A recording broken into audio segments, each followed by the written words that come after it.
Welcome back for another edition of Space City Sports right here on Houston City Beat, HoustonCityBeat.com. Find us there. We are the storytellers of Houston. Mike Acosta here with along Gerald Sanchez from the Legacy Sports Network. Gerald, what is going on today? Last week of the regular season in high school football, and we've got a couple of really good ball games going on LSNsports.com. Man, that sounds good. We're already at the end of the season? Playoffs start next week, believe it or not. Exciting. So what do you have on tap tomorrow night? What are the big games tomorrow night? Well, it's a battle of undefeateds. Summer Creek, the Bulldogs, they have one loss. And then North Shore comes in, and they are undefeated. And if Summer Creek wins, then they'll have a share of the district championship along with Atascocita. If not, then it'll be North Shore winning the whole thing. So who's playing at home? It's going to be at Humble Turner Stadium, and so that Summer Creek is going to be the home team. Last year, Summer Creek really gave North Shore a run for its money, and it made it very close. North Shore, the favorite, not by much, but Summer Creek is going to have a lot to say with how things go tomorrow. That's fantastic. So who do you have on the call this week? I'll have Rick Blunt and Carl Feast, longtime voices of North Shore, and fans can watch the game. It'll be a live video stream on LSNsports.com. Also, there is another big ball game going on Legacy Sports Network, and we'll have it. Dickinson is hosting Deer Park, and that is for the district championship in their district. Both those teams are they're right there. Deer Park that has no losses in district, and Dickinson has one loss in district. So there's a tie-breaking scenario, and basically Dickinson has to score 9 more points in a victory over Deer Park to get the district championship and the number 1 seed going into the playoffs next week. Wow! So they're gonna probably see some good defense tomorrow night. Yeah, there's going to be some great football all the way around, high school football. The schools that we cover, everybody's going into their last week, including the private schools. St. Thomas, they're playing their final game too, and then they'll head into the playoffs next week too. So that's the TAPS and UIL, and all those games can be seen on LSNsports.com. And by the way, the Deer Park and Dickinson game, that'll be Don Jones II and Buddy Brooks on the call. Fantastic. LSNsports.com. You can catch all of the weekend's events. You got games on Friday and Saturday, I would imagine, right? Yes, Friday and Saturday are across the board. LSNsports.com, the Legacy Sports Network. Gerald Sanchez there with his crew all across the Houston area covering the high school sports action. Gerald, one of the things that I wanted to mention too real quickly is this week, here the first week of November, it's actually the 49th anniversary. It's the birthday of the Houston Summit. And that's something that we talk about a lot. We both went to the Summit for Rockets games and other Arrows games and all this and that, but it's not the Summit anymore, of course. It is Lakewood Church, and I know that there's part of our crowd out there that does not remember the Summit, but for us that do remember the Summit, and it was later called the Compact Center before it became Lakewood Church, the Summit really had a charm to it. That was the first permanent home in Houston for the Rockets. It was, and before then, the Rockets originally they started in San Diego, and then they moved to Houston in 1972, and there was really no home. And the NBA was so different back then. The ABA was still around, and so they had 2 competing leagues of professional basketball. And the Rockets would play in Waco, they'd play in San Antonio, they would play at the Astrodome, the Astro Hall, and even Hofheinz Pavilion on campus of University of Houston.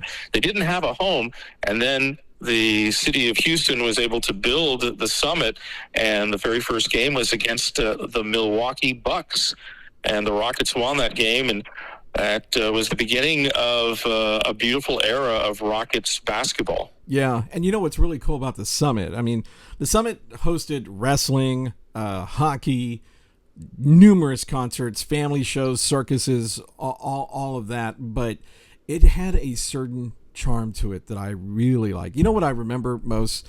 I didn't really go see a lot of concerts at the Summit. And I just wrote an article about this. It's coming out on HoustonCityBeat.com in our Did You Know section about the Summit.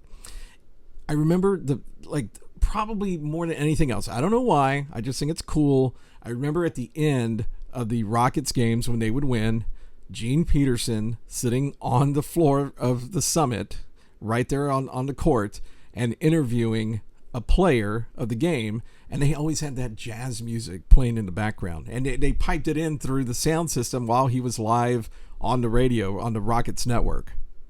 You know, me being such a big fan of broadcasting, and I know that I've shared this story with you, and you've seen the picture of me with Gene Peterson and Jim Foley, the longtime color analyst of the Rockets, and Frankie Hicks, the engineer, and me sitting with those Sennheiser headsets, just listening. I was a teenager and just soaking it all in.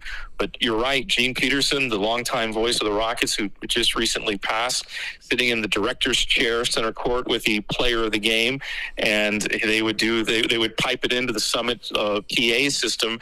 So while it was a post-game show on the radio, it was being heard live, and so all the fans would gather center court, and they would listen to the interview that Gene Peterson would do. And normally, Gene would get a player. It was hardly ever Akeem Olajuwon. It was always the role players that they would get as a player until Game 6 of the NBA Finals in 1994, when Olajuwon blocked Stark's shot, sent to a Game 7. Then Olajuwon joined Gene Peterson's center court as his guest. And all the games that I've been to over the years, I'd only seen Olajuwon interviewed once, or listening to the games on the post game. But I always remember when they would come back from commercial break on the radio broadcast, and Jim Foley would come back at the Summit, and he'd give the final score. And now let's go center court to Gene Peterson. And I'd look at Jim Foley, who's right there at center court on the scorer's table, and he'd always cue Gene Peterson by pointing to him. And then he's, all right, Jimmy. And then he'd go into his interview and that great baritone voice of Gene Peterson. And so many memories of the Summit and the jazz music. I remember Paula Abdul Vibology was playing one time. And, another thing I always remember, that the unique charm about the Summit was those lights in the upper levels of the Summit. And then, of course, the lights on the row of the concourse of every entry way inside the building. And I saw Joel Osteen one time at a restaurant here in Houston, and it was right before they were going to move into the Summit. And I introduced myself and told him I'm from Victoria, Texas, and his wife, her name is Victoria, and they have a brother. Her brother is the pastor at a church in Victoria, a non-denominational church. And so I introduced, we had that common, and so we had a nice conversation. I asked, did you keep the lights? And he just started bursting out laughing. He knew exactly what I was talking about.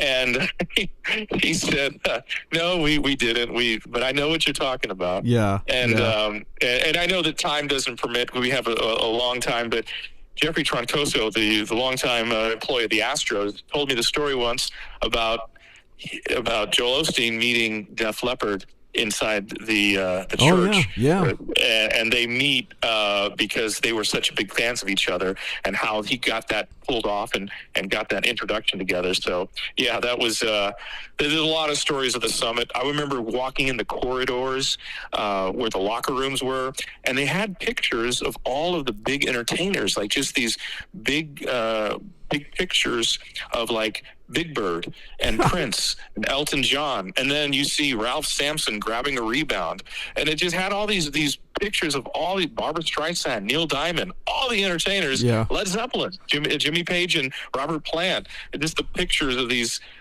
acts that have been there, that have played at the Summit, the Who, and then you had Ralph Sampson and Big Bird also there as well. Yeah, a lot of memories in there. We were talking about Gene Peterson, which leads me to remember a story. It's not related to the Summit. It's a Gene Peterson story, and I can tell this now.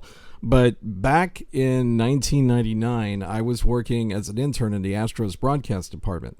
And, I was helping with the stats, the out-of-town scores, the drop-ins and everything that I was giving over to Milo Hamilton and Alan Ashby and Bill Brown and sometimes Jim DeShays that was in there. And I don't know, maybe the Rockets had a night off or something, or maybe it was right after the season. It seems like it was still basketball. I guess this was after the Rockets season. So at one point during the Astros broadcast, and if I remember correctly, it was during the middle of the week, and Gene Peterson was up on the press level of the Astrodome, and we had the doors open to we were down at the end. So for those who don't know, the broadcast booth, the Astros broadcast booth in the Astrodome was to the far left, right up against where the suites were, the Star Columbia suites, and there was a wall there. So it was the last radio booth down at the end, and we had the doors open, and people just kind of passed through, but we had an usher there that kind of watched traffic. Well, Gene Peterson came through. We didn't get a lot of visitors to unless they were sponsors, but Gene Peterson popped his head into the booth, and Milo Hamilton, who was sitting there, was a 2-row booth. He was down on the front row doing the game, and he noticed Gene pop his head in, and Milo, kind of lit up and saw it and waved Gene Peterson down to the front row and said something, and we were kind of looking at each other like, what's going on? The broadcaster for the Rockets just came into the Astros broadcast, and he comes down and pulls up a chair.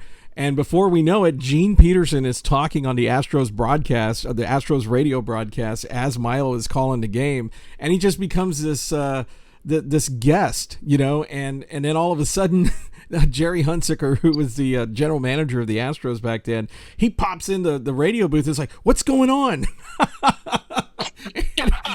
I didn't know that there was going to be a guest tonight, and it was just a funny situation because you have these two legendary guys of Houston sports broadcasting with Milo and Gene, and here they are just talking on the air, just at random. You didn't expect him to show up, but it was a really cool moment, and he was just kind of in it. It wasn't like he was there for the whole inning.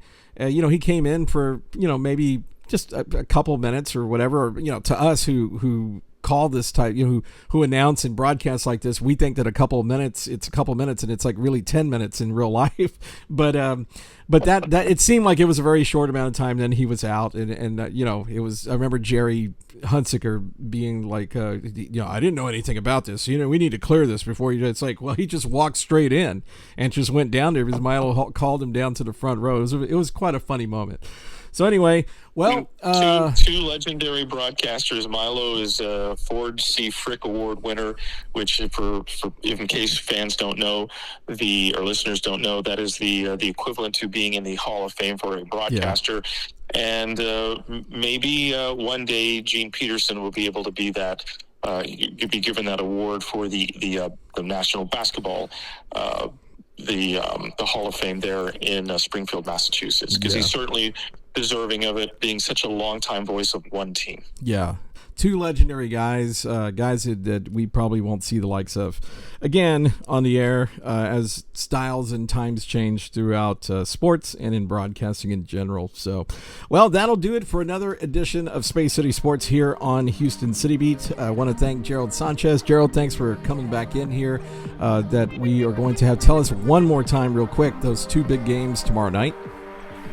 It'll be North Shore against Summer Creek at Humble Turner Stadium, and that's for the district championship for that district. And then Deer Park at Dickinson, and that's going to be for another district championship. That'll be along the Legacy Sports Network, lsnsports.com, lsnsports.com. That's where you can find all of the high school action going on. Next week, the playoffs begin, and then we'll have a whole new other discussion next week. So, Gerald, thanks for stopping on by once again.